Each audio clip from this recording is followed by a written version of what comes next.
Wong Kalang, suku yang dianggap hina dan dikucilkan, namun jadi pasukan andalan kerajaan Majapahit dalam perang.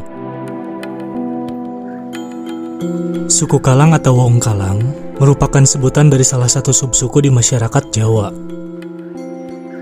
Mereka telah ada sejak zaman kerajaan-kerajaan Nusantara. Namun karena satu dan lain hal, mereka dikucilkan oleh mayoritas masyarakat saat itu. Hal itulah yang mengawali sebutan Kalang. Kata Kalang berasal dari bahasa Jawa yang berarti batas. Lingkup sosial orang-orang ini sengaja dibatasi atau dikalang oleh otoritas atau mayoritas masyarakat kala itu.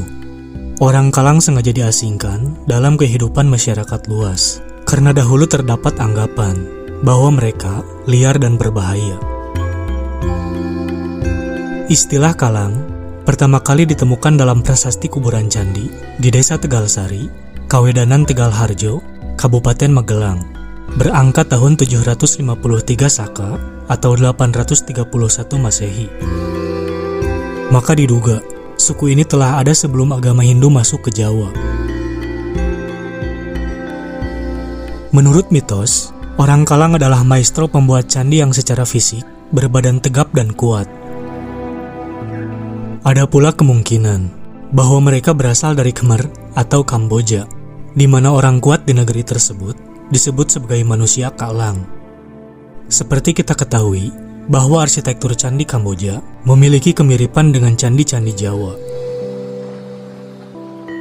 Setelah masuknya Hindu, Wong Kalang semakin terkucil oleh sistem pengastaan karena ketidakjelasan asal-usul nenek moyang mereka. Orang Kalang pun dipaksa menghuni daerah-daerah pengasingan, seperti lereng-lereng gunung yang tinggi, pantai yang berpaya-paya, tepi sungai, serta dataran tandus. Dengan sebagian lainnya, hidup nomaden dari hutan ke hutan. Lingkungan ini menempa mereka menjadi para pekerja keras, sehingga pihak otoritas kerajaan Majapahit saat itu memanfaatkan tenaga mereka untuk proyek-proyek fisik berskala besar, seperti penebangan pohon, juru angkut, adapun yang dijadikan prajurit tempur yang didatangkan dari lereng Gunung Lawu, yakni Desa Kalang, Kabupaten Magetan. Buku Javans Nederduits Woordenboek menjelaskan bahwa Kalang adalah nama sebuah etnis di Jawa yang dulu hidup di area hutan, dan diduga mereka berasal dari keturunan yang hina.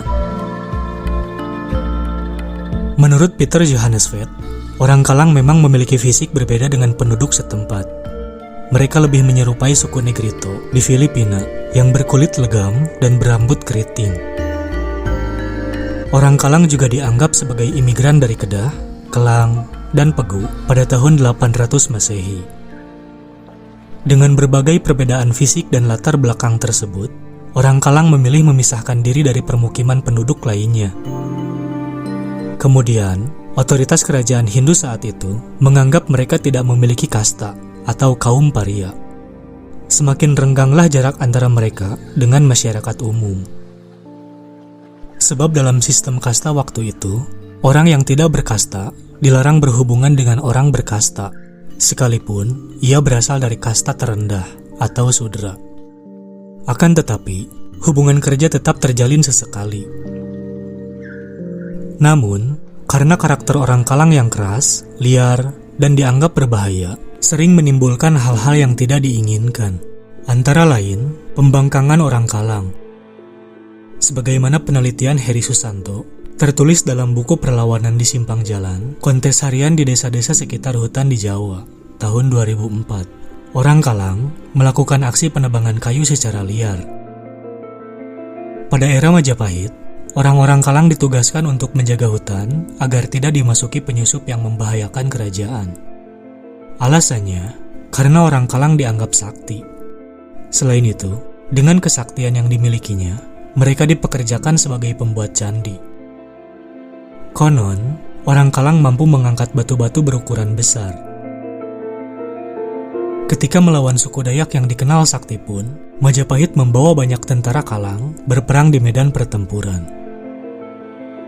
Atas jasa-jasa ini, Majapahit memberi penghargaan kepada kaum Kalang.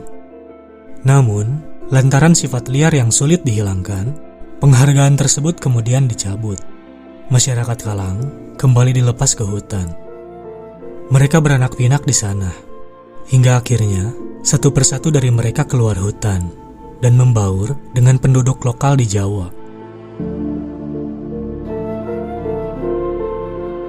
Beberapa mitos yang beredar mengenai suku Kalang. Orang Kalang memiliki ekor seperti kera. Mitos ini pertama dikemukakan oleh antropolog Jepang, Mitsuo Nakamura, pada tahun 1983. Ia mengatakan bahwa orang-orang Kalang dulunya adalah tawanan yang ditangkap Sultan Agung dalam ekspedisinya di Bali pada awal abad 17. Mereka dipercaya merupakan keturunan dari ayah kera dan ibu manusia, sehingga memiliki ekor pendek serupa kera. Orang Kalang keturunan anjing. Selain anggapan bahwa orang Kalang merupakan blasteran kera, mereka juga dianggap sebagai keturunan anjing. Orang Jawa memiliki anggapan berbau tahayul, bahwa wong Kalang merupakan anak dari perkawinan antara seorang perempuan dengan seekor anjing. Anggapan itu sebenarnya bukan terbentuk dengan sendirinya.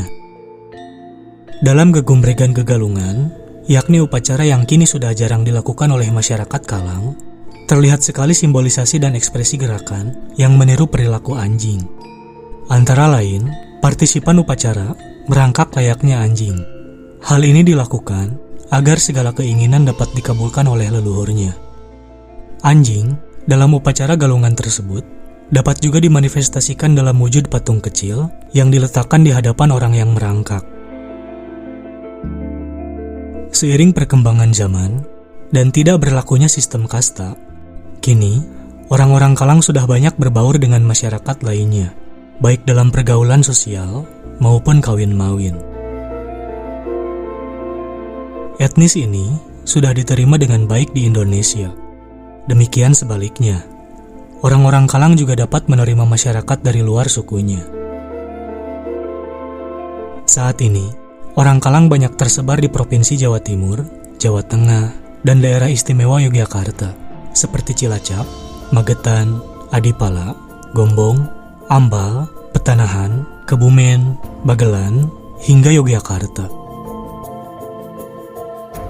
Namun, di kalangan internal, tetap saja ada pembagian golongan. Pertama, Kalang Obong. Ritual ikonik suku Kalang yang telah ditetapkan sebagai warisan budaya tak benda pada tahun 2018. Golongan Kalang dari laki-laki yang berhak untuk mengadakan upacara Kalang Obong.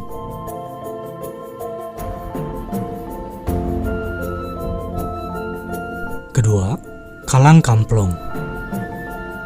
Golongan Kalang dari keturunan perempuan tidak berhak mengadakan upacara obong karena dianggap tidak murni lagi, dengan alasan karena suaminya berasal dari luar Kalang.